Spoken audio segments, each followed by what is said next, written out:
What is going on, guys? My name is Talon, and this is my good buddy, Jason. So you might know us from Laguna Beach or MTV's The Hills, but since then we've become dads, and we just decided to come up with our new YouTube show called Dad Debate.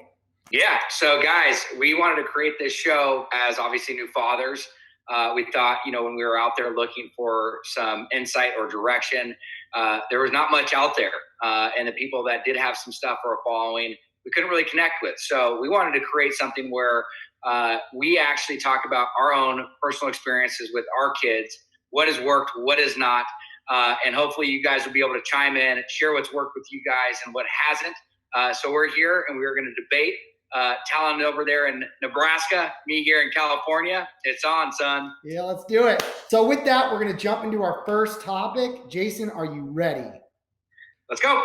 All right, Jason. So for our first topic, we have a very controversial one, something that I know people are either going to agree or disagree. There's really no middle ground on this one, and that is CIO, otherwise known as the cry it out method. Love to hear your thoughts. Take it away. Oh, man, cry it out method. That was something that was very challenging for me as a dad. I did not think I was going to go through that before Delilah was born. But it's something that, in the long story short, is I found very beneficial. And, when Delilah got home from the hospital, we basically had her set up next to our bed in a bassinet for, the first few months. But when we transitioned her to her room, it was something that we actually set up as like a sanctuary for her when her room was only designated to sleep, which also helped with the cry it out method. So when she was in there, she felt very comfortable. We removed all toys. We had basically a playroom set up. We still do till this day. So when she goes in there, it's basically books, it's a bed. And when we put her in there for naps, it's like, hey, it's time to take a nap. And, we let her cry it out. And thank God for Ashley, because I'm such a soft, I don't always want to go in there. I'm always staring at the monitor, making sure that she's okay.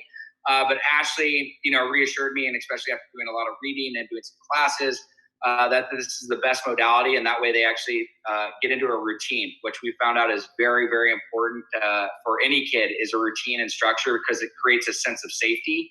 But still till this day, dude, the cry it out method is something I struggle with. I'm somebody that wants to go hover over Delilah and make sure she's okay. But when it comes to sleep, I bite the bullet because I know it's of the best benefit. And now we literally have Delilah at a space at almost 3 years old, where we basically point outside, hey, look, it's nighttime, and she knows that she's got to go into her room, and we really don't experience the crying anymore. Very cool. All right, so that's my opinion, bro. What is your opinion on the CIO? Oh man, so the CIO, super controversial, especially in my family. I know anytime we talk about it with somebody, there's just mixed opinions. So with my son Bronson, when he was first born, he used to just sleep in a little bassinet next to our bed. And he would actually sometimes sleep in our bed, which, by the way, I know is super dangerous. Looking back on it, of course, super thankful nothing happened. So when we got to the transitional phase, it was just a little bit more difficult, I think, because we already established this relationship with him sleeping in our bed, being close to him, monitoring his, me like with my head to his ear, monitoring his breathing. So it was like super, we bought the owlet sock, it was just like SIDS was definitely on our mind, and, just worrying about his well-being while he slept. So I remember to this day, my wife had gone out of town, and we decided that it was, time to do the cry it out method. So my wife went out of town, and How old was your kid when you tried the cry it out method? Yeah, so he was, I don't remember the exact age. He's two and some change now. So he was probably like before he was one or after he was one, okay. Whatever like the suggested time is. I remember our pediatrician came to me and said, hey, Talon, it is time to have your kid sleep in his own crib. You guys needed the sleep. He needs the sleep to grow during these critical years. And so the pediatrician said to me, she said, here's what's going to happen. On Friday night, he's not going to sleep at all. On Saturday, he's going to sleep half the night. And on Sunday, he's going to sleep like a baby. She nailed it. So night one, my wife's out of town. Bronson sleeps 0. Night 2, sleeps half the night. Night 3, he sleeps the entire time. Now, with that being said, though, I want to say that I had my head to the monitor pretty much all night. I was just really worried about him. You know, I think there's this inner thing that comes out when you're a parent that you just are like just concerned, don't want him to cry, and you're concerned maybe something bad is happening. And so one thing I want to drive home here is like two things. One thing you touched upon, which is I think as hard as it is for parents to have your kids sleep through the night, it's very important for their development. So you just have to remember, although it may seem like it's bad for them, it's actually good for them in the long run and as they develop. And number two is it's okay. I think there's this misconception about dads, and you can touch on this when I'm done, but there's this misconception that dads have to be like super tough and, you know, my kid's going to cry it out when my wife's out of town and I'm just going to, you know, be the man. Well, the reality is like, no, I was genuinely extremely concerned. I mean, maybe I was a little tougher because I didn't want to like, you know, I wanted to like comfort my wife and let her know like it's going to be okay. It's going to be okay. But I think obviously you can touch on that a little bit in terms of like how, you know. We were in the total flip flop. My wife was the strong one. I was the weak one. All right. So Talan, on the first topic, it sounds like we both agree. Yeah, I'm definitely 100% a fan of CIO. And again, I just want to say every parent has their own kind of journey on this one, but at the end of the day, it suited us both well. And let us know what worked for you guys below. Yep. All right, Jason. So the second topic is another controversial one. It is called sharenting. Sharenting? Yeah. So sharenting is something that has kind of become more popular over the years since social media has come about. And that is this idea that there are some parents that believe that you should post photos of your children, or it's okay to post photos of your children on social media. And then there's others that think that there might be long-term effects to it in their future or their confidence, or maybe you're exploiting them. There's just it's really there's no one side on this. You're either like, yeah, no big deal, or not. So Jason, you're up. Sharenting. All right, Sharenting. I mean, that's a very good topic. And honestly, I mean, I am a person that has shared lots of photos about Delilah and her experience and her journey. But also, I think that was out of more just excitement and loving her, and, you know, just wanting to share with the world how happy I am, and she's the biggest joy. I mean, one is I never thought I would ever be a parent, let alone have this amazing family that I do. But it's funny you bring that up, because I've actually had a lot of people close to me, whether it be family or very close friends, that, you know, think that I should limit the sharing of what I post and put out about her. And for me, I was kind of like, what are you talking? I mean, she's 3 years old. I mean, she's not going to be, she doesn't really know what's going on. She's not even, you know, whether it was 2 or she was 1.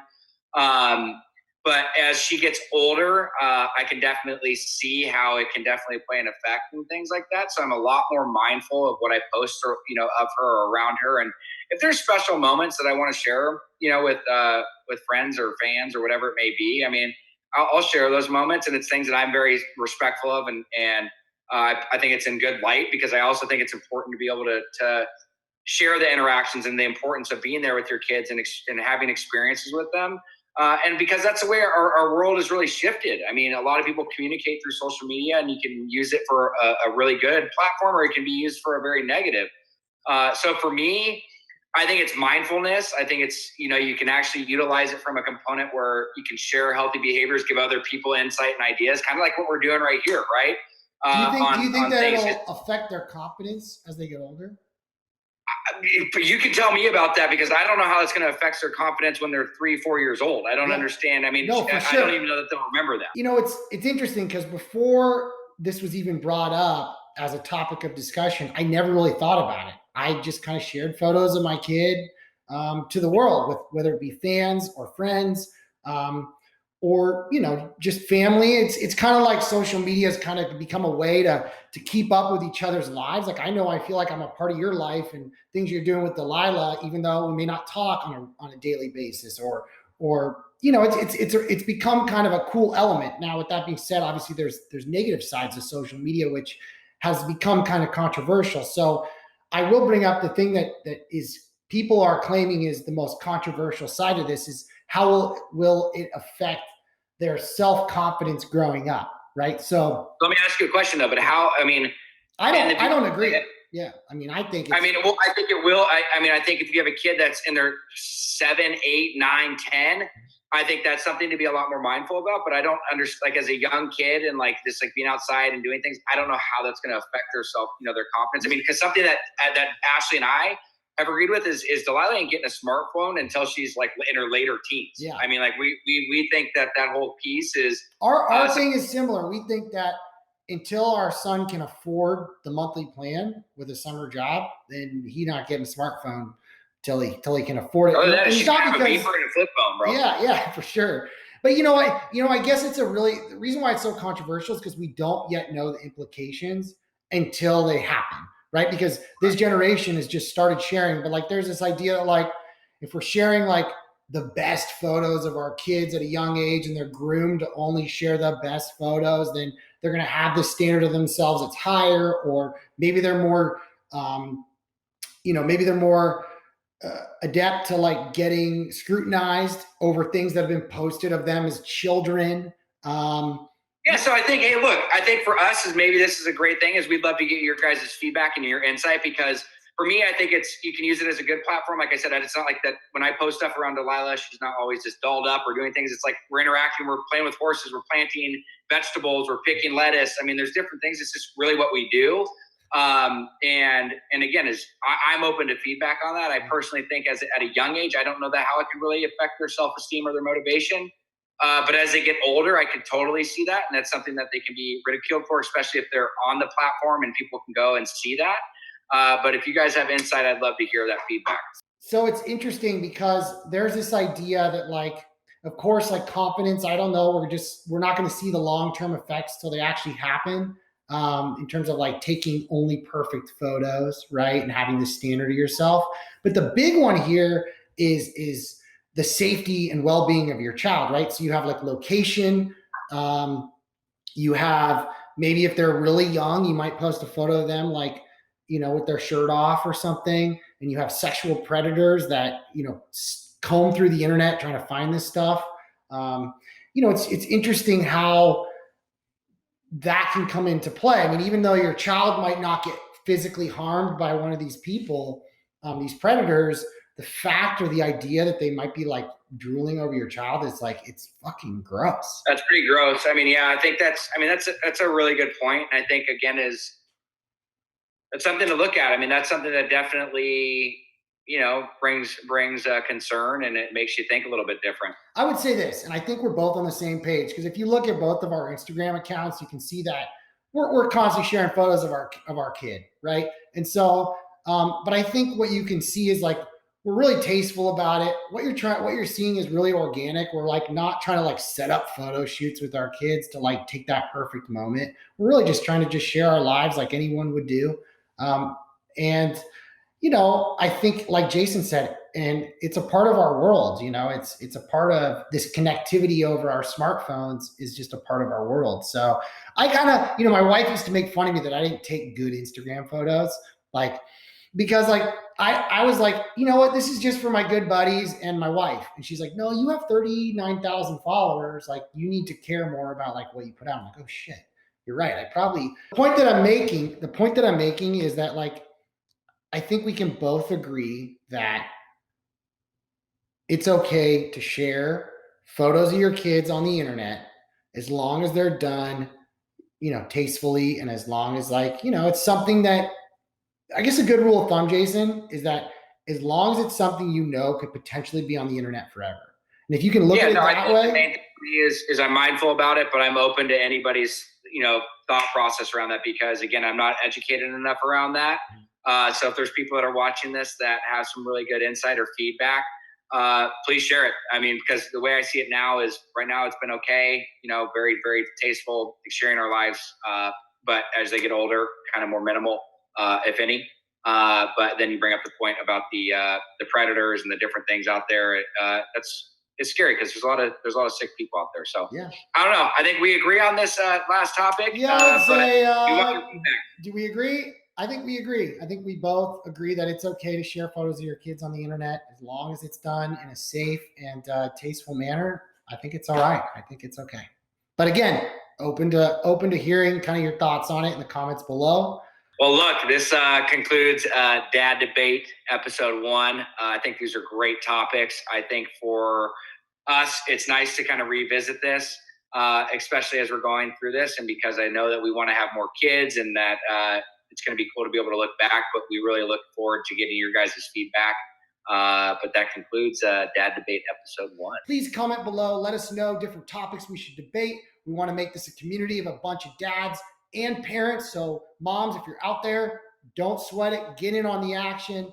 And we will see you guys next week. Make sure to hit the like button. Make sure to hit the subscribe button.